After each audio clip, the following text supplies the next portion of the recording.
lên đây hôm nay lẹ ta đây lên đây mau mặt áo gì lên tặng tích kì anh nâng không thấy kìa áo lên gì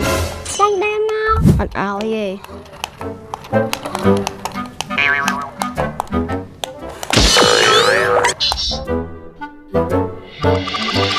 rồi dây mơ à bong mặt áo nhung lên làm đây có tha nhung không thấy mặt áo nhung lên nhỉ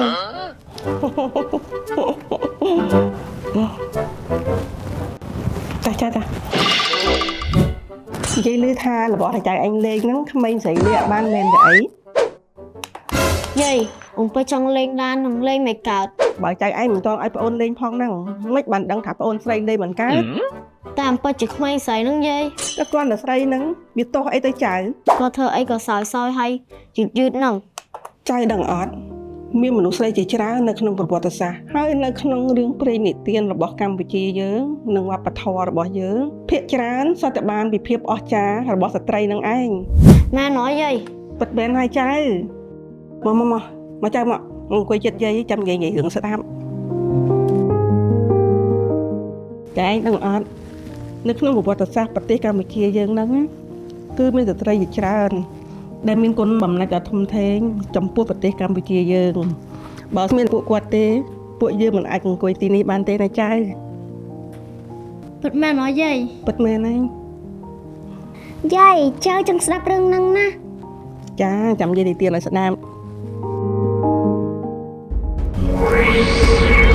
cha bị du lung nằm ở hải miếng pre ong bị chắc mùi ong đại chiếc pre ong bị chắc chiếc ẩn đĩa pre ong trời bán bay đá bầm bọ bóng nia tế tranh pinaco pre ong miếng pre niềm thá pre thảo niềm mơ ngục môn trái pro sen lá nung pro chiên nề chi tràn đại sờ lanh cổ rụp pre ong bàn sốc chất chạ tranh ong pinaco tới ruột nơi đằng hai tam pre ong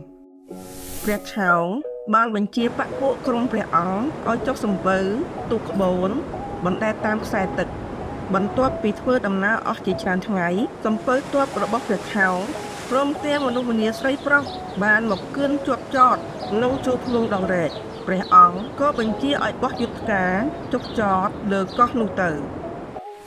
ថ្ងៃមួយព្រះថោងបាននាំពលរេទៅក្រសាលតាមឆ្នេរខ្សាច់កោះបានយាងទៅដល់ទួលដំបូកដែលមានដើមធ្លប់ដ៏ធំមួយ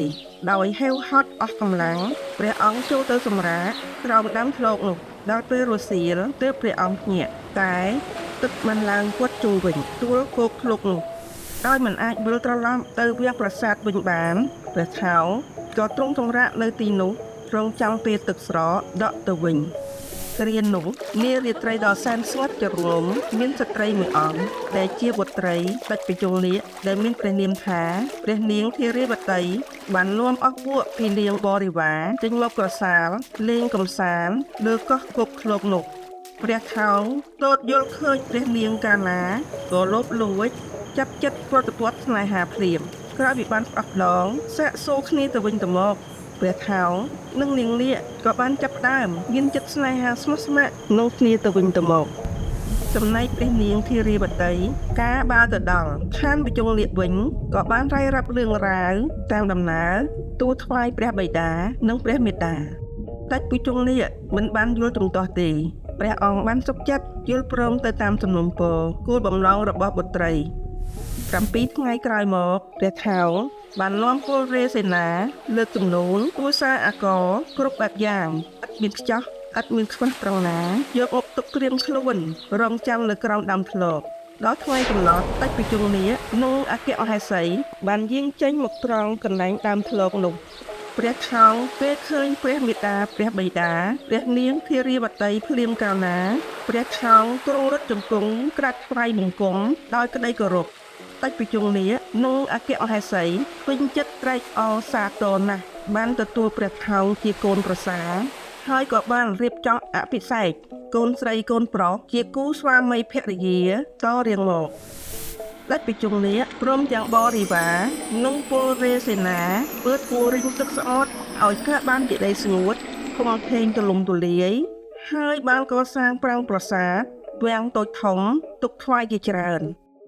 បន្ទាប់ពីដែនដីដ៏អស្ចារ្យបានលេចឡើងព្រះថោងនិងនាងនាគបានចាប់ផ្ដើមកសាងនគរកោះគោកធ្លកដែលបានក្លាយជាប្រទេសកម្ពុជារហូតមកដល់សម័យបច្ចុប្បន្ន ពិតជាអស្ចារ្យណាស់យាយទ្រង់ទាំងពីរបានរស់នៅជាមួយគ្នាយ៉ាងរីករាយមែនតើយាយ បាត់មែនហើយចៅទ្រង់មានបាត់ជាច្រើនរស់នៅលើកោះនោះហើយយើងទាំងអស់គ្នានេះគឺជាមនុស្សចំនួនក្រោយរបស់ទ្រង់ដែរណាចៅ ពិតជារឿងពិតមែនតើយាយ រឿងនេះវាកើតឡើងជាយូរលុកណាស់មកហើយបើថាមិនពិតក៏មិនបានដែរដោយសារវាមានផុសតាងជាប់រហូតមកដល់សប្តាហ៍ថ្ងៃហ្នឹងណាចៅហើយរឿងរ៉ាវនៃប្រវត្តិស្នេហារវាងព្រះថោងនិងនាងនាគគឺបានប្រារព្ធឡើងក្នុងពិធីជាច្រើនក្នុងអាពាហ៍ពិពាហ៍តាមប្រពៃណីខ្មែរយើងដូចជាក្នុងពិធីព្រះថោងតោងស្បៃនាងនាគជាដើម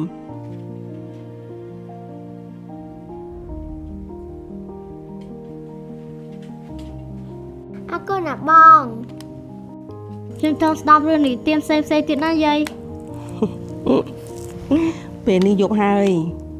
ចៅនាំគ្នាចូលគេងទៅចាំស្អែកចាំយាយនិយាយរឿងនិទានឲ្យស្ដាប់ទៀតណា តើបងតកេងទូណាយាយ